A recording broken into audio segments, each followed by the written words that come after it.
It is official. Utah, Arizona, Arizona State, 3 new members of the Big 12 Conference, giving the conference 16 teams.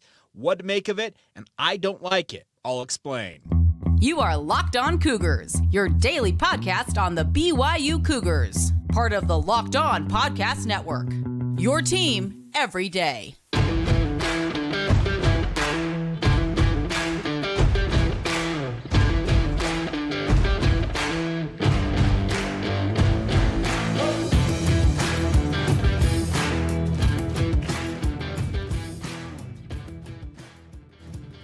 What's up, everybody? I'm Jake Hatch, your host here on Locked On Cougars, your resident BYU insider. Thank you for making Locked On Cougars your first listen of the day. Thank you to all of you who are everydayers with us right here on the Locked On Podcast Network. By way of introduction, this is your original daily podcast focused on all things BYU sports and even beyond that, a little bit into the Big 12 and beyond. But nonetheless, a big thank you to all of you for checking out the show. All right, you probably got dragged in by that tease there that I don't like what happened in Big 12 and Pac-12 conference realignment on Friday.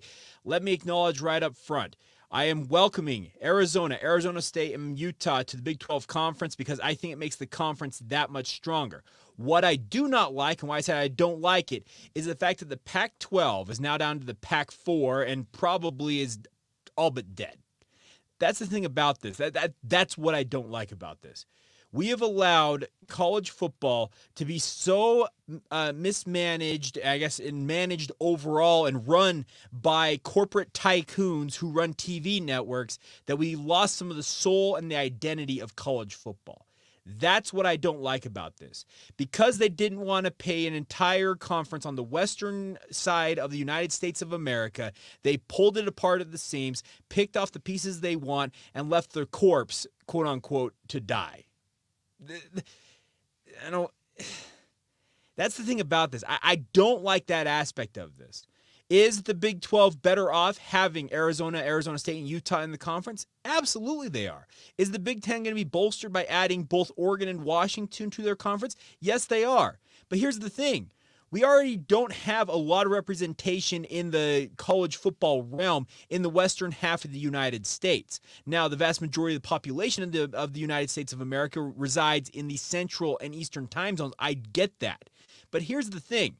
It's been a proud conference, speaking of the Pac-12, that has 108 years of history. And after this upcoming season, for all intents and purposes, it's done. It's dead. It's DOA, and it sucks. I don't know any other which way to say this because it hurts the overall regional aspect of what college football is out there.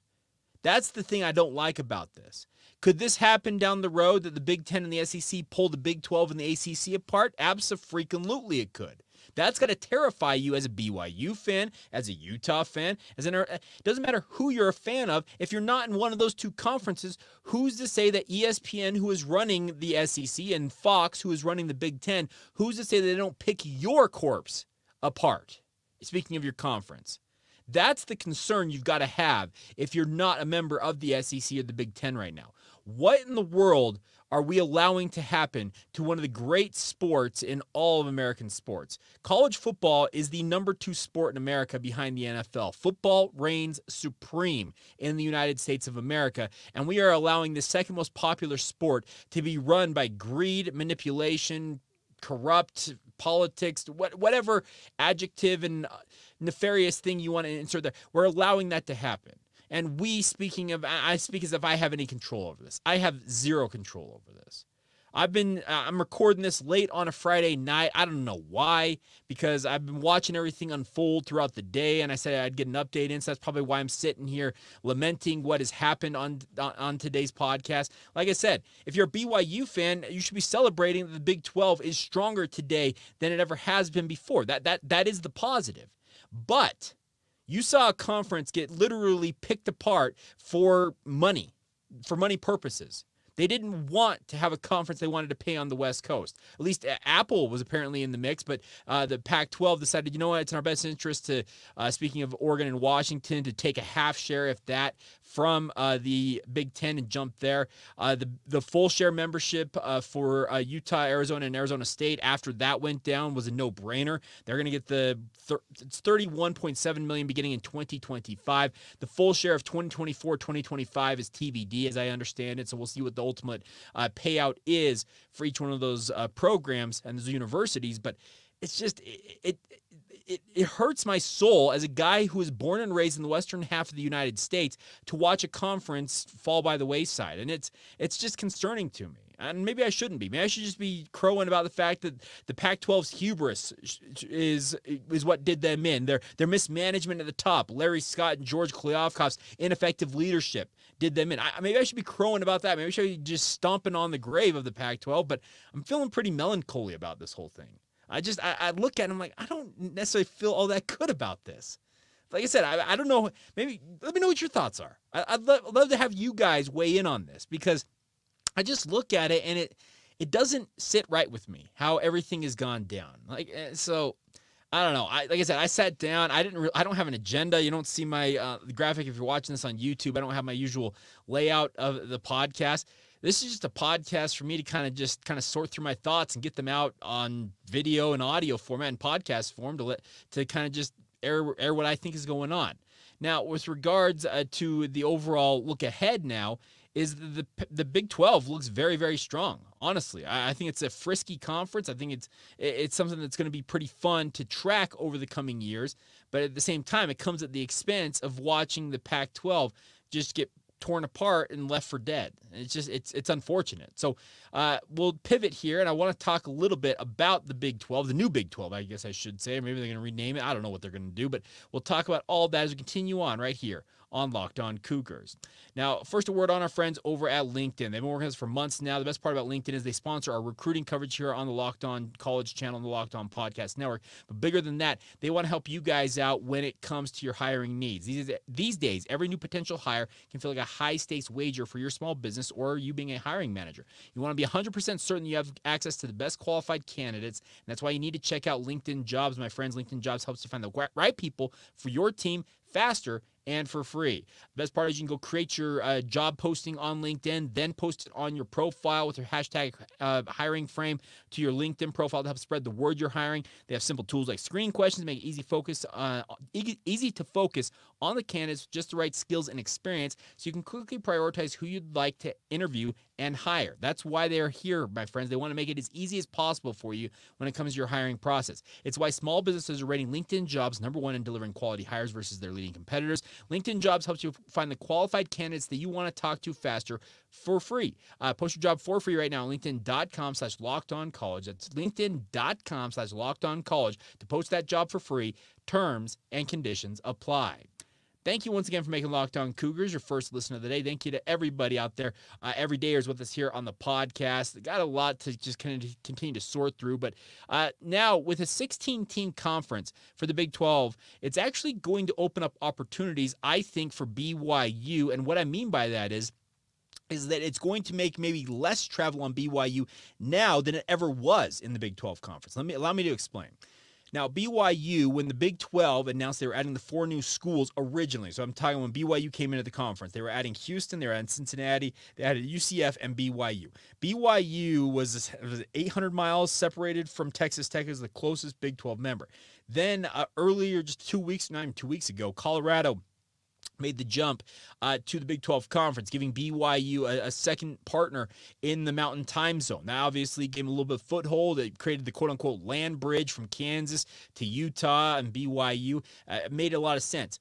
Now, that was obviously going to help BYU with regards to having a natural geographical rival.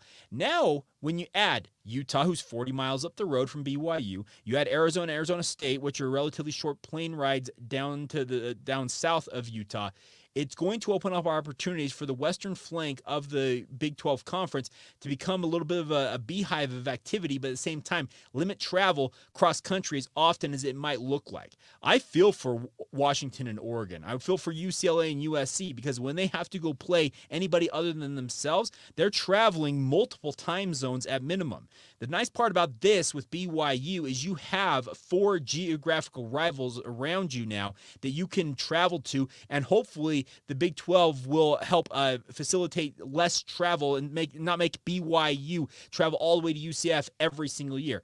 The one-off trip every so often to that or West Virginia or Cincinnati, whatever it might be, that's okay. But BYU should be playing Colorado, Arizona State, and Utah annually, if not more than that, if I have my way, speaking of how the conference should schedule things. And I'm assuming they're going to do that, because I think they understand that having the geographical rivalries and building up those fan bases in terms of the overall back and forth between them, that's a positive for the conference. Now, obviously, trips to Kansas, Texas will obviously be part of it, but those are pretty doable because that's one time zone. I'm talking more about the multiple time zone travel. So having to go from the mountain time zone all the way to the East Coast, where you go back to the Eastern time zone.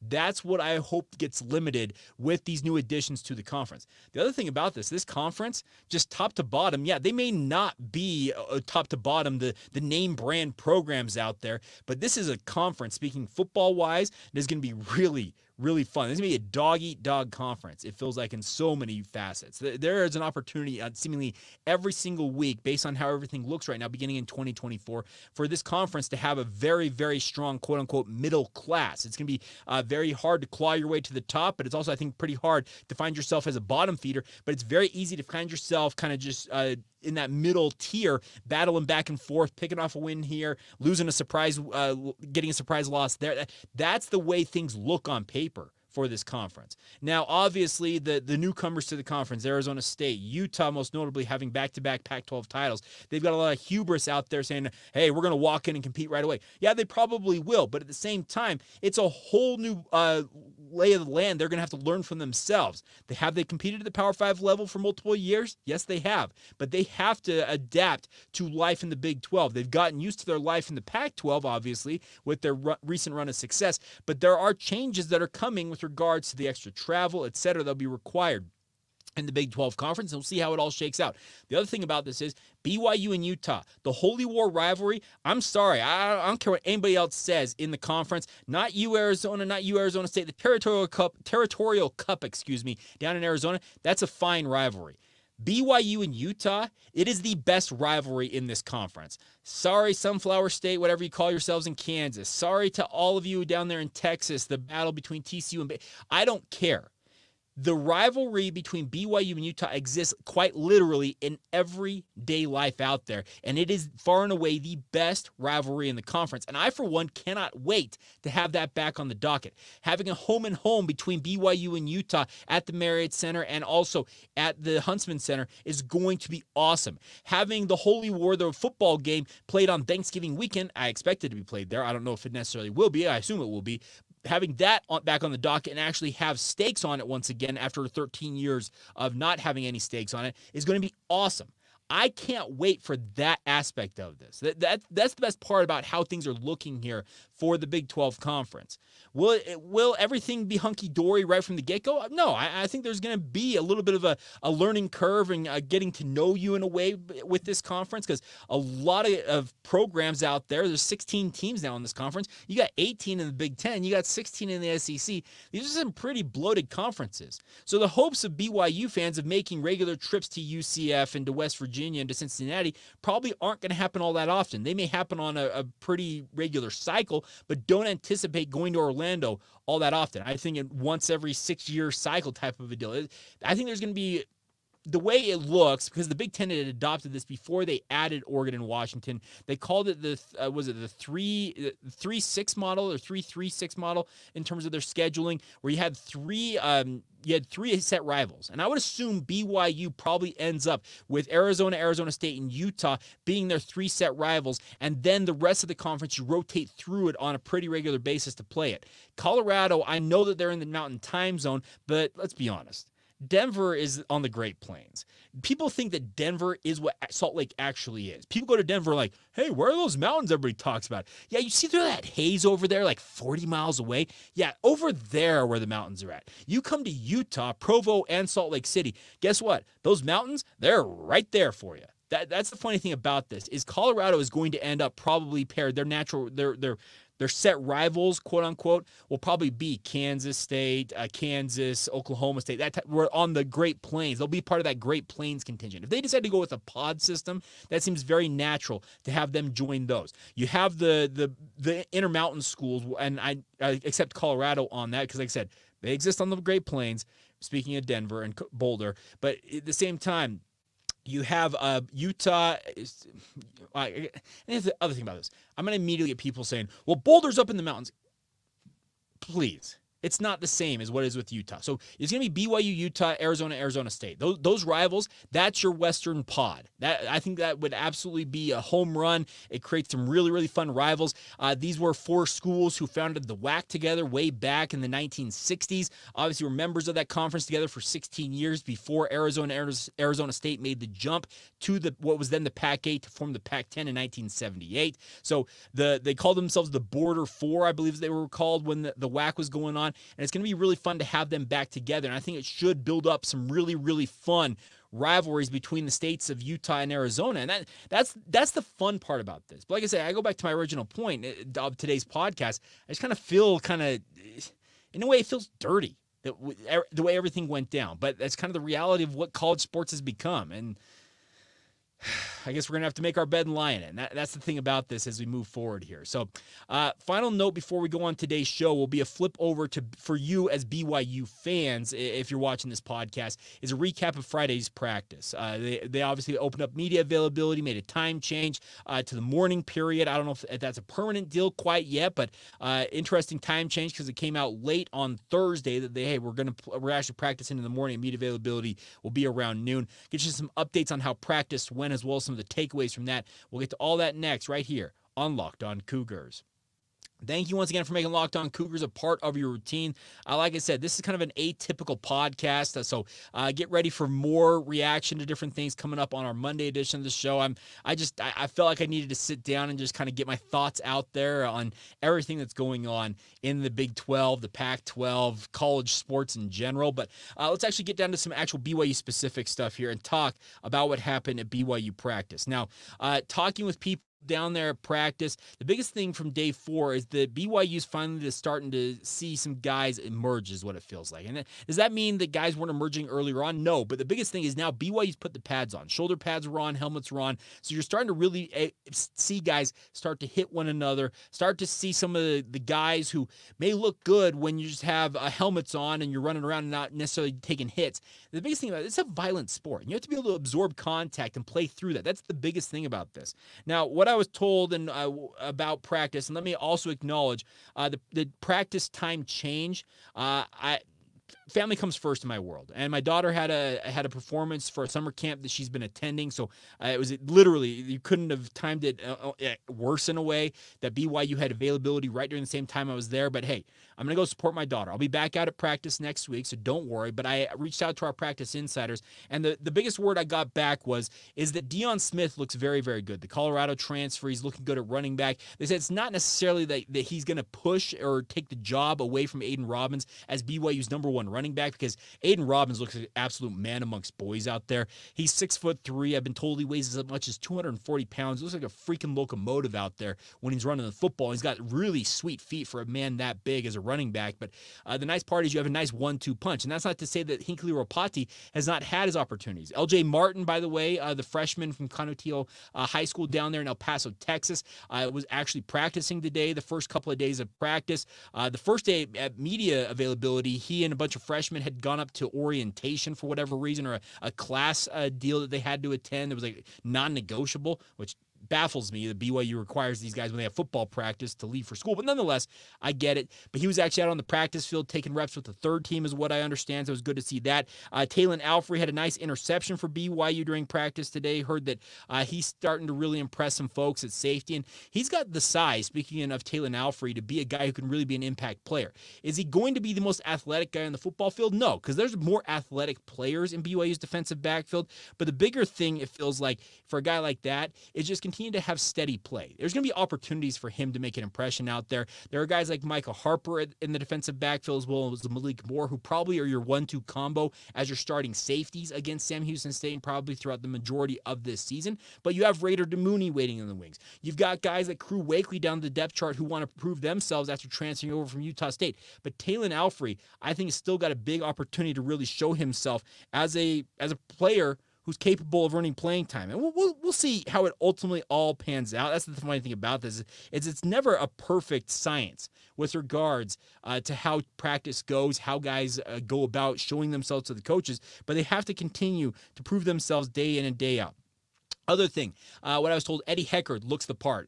Very, very good job. They went ones versus ones in multiple drills today, where guys like Chase Roberts, etc., were going up against Eddie Heckard. And what I was told is that Eddie Heckard had multiple pass breakups in this practice. It was good to hear that. He's absolutely become kind of that blanket on the field. He's going to be a big part of BYU's success on defense this year. His ability to go one-on-one is going to be absolutely critical for BYU's chances. This is a defense that's going to require their cornerbacks to play man press coverage. It's something that we've heard promised for years from BYU, but it never really came to fruition. This new defense under Jay Hill, it is going to be a part of the deal for BYU. Both Keaton and Jake Retzlaff continue to impress. I'm telling you right now, I'll put my money on it. Keaton Slovis, we all know, is number one quarterback. Jake Retzlaff is your number two. He is the heir apparent. Jake Retzlaff, if everything goes according to plan, and it seems like it's going according to plan already, he will be the starter in 2024 for BYU and obviously have an opportunity to play 2 years, it looks like, if everything, like I said, if it pans out the way, to be BYU starting quarterback. Keaton gets this year. 24 and 25 belong to Jake Retzlaff, and then beyond that is Ryder Burton step into the role, but it's setting up nicely for the quarterback competition, and both of the top two quarterbacks in camp right now are looking very much the part, according to people I talked to as well. And along the offensive line, I heard this mentioned by Mitch Harper and Matt Baiamonte as well, that on the offensive line today, as we all expected, Paul Maile took reps at center with Connor Pay moving over to guard. I'm not surprised by that at all. Matt Baiamonte said in his recap with Mitch that he was surprised by that. He thinks that Connor should be the center. But here's the thing.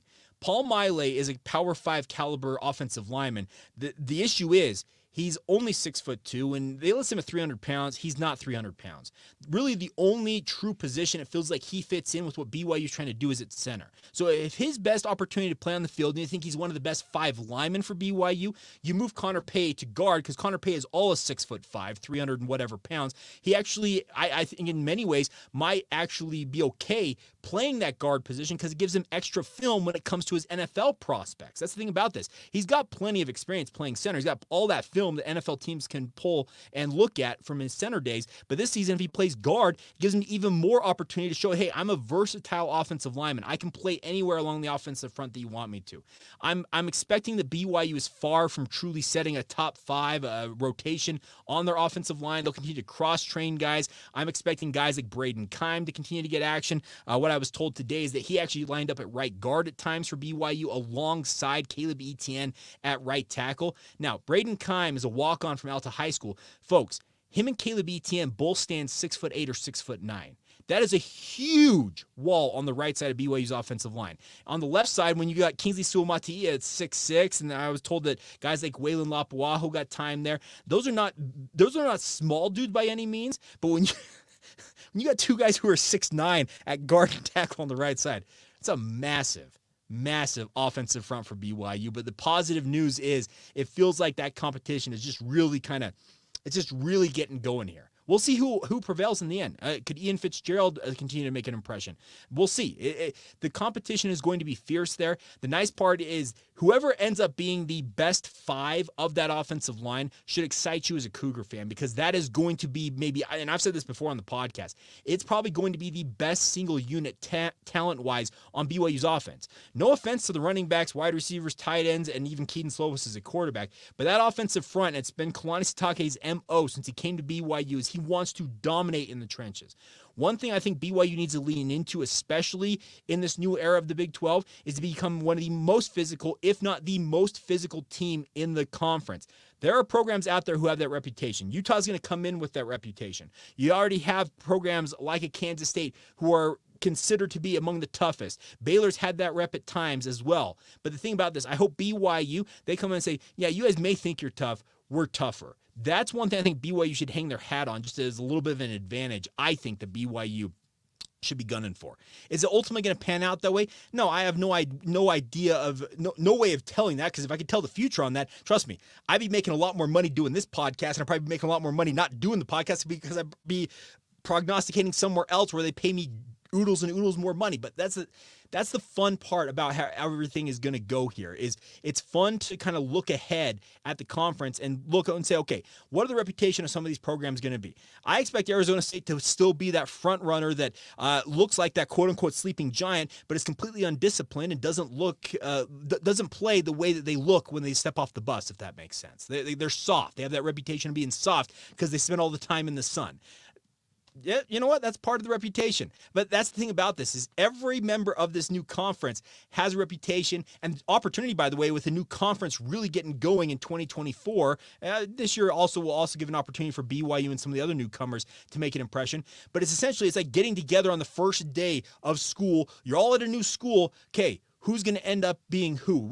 Who's going to establish themselves with this crew over here? Who's going to be doing that? Like, that's the opportunity that stands in the way. But I hope that BYU in particular becomes one of those programs you simply do not want to mess with, because you know BYU is going to mess you up. They're going to make you feel it for weeks afterwards when you face off against the Cougars. And kind of going back to my point, I think that's why the offensive line competition this year is going to be very, very positive for BYU. All right. I think I'm done. I think I got everything off my chest I wanted to talk about. But hey, if not, that's why we do it again on Monday. So a big thank you to all of you for your support of the podcast, truthfully. It really does mean the world to me. A lot of great comments from the last week's worth of podcasts, a lot of interaction, and I cannot thank you guys enough for the support. Please continue to subscribe, rate, review, enable notifications, like the show, comment on it, hit the like button on YouTube, all the stuff that makes the algorithms send us out to more people. Cannot thank you guys enough for the support. To all of you who may be new Big 12 members, that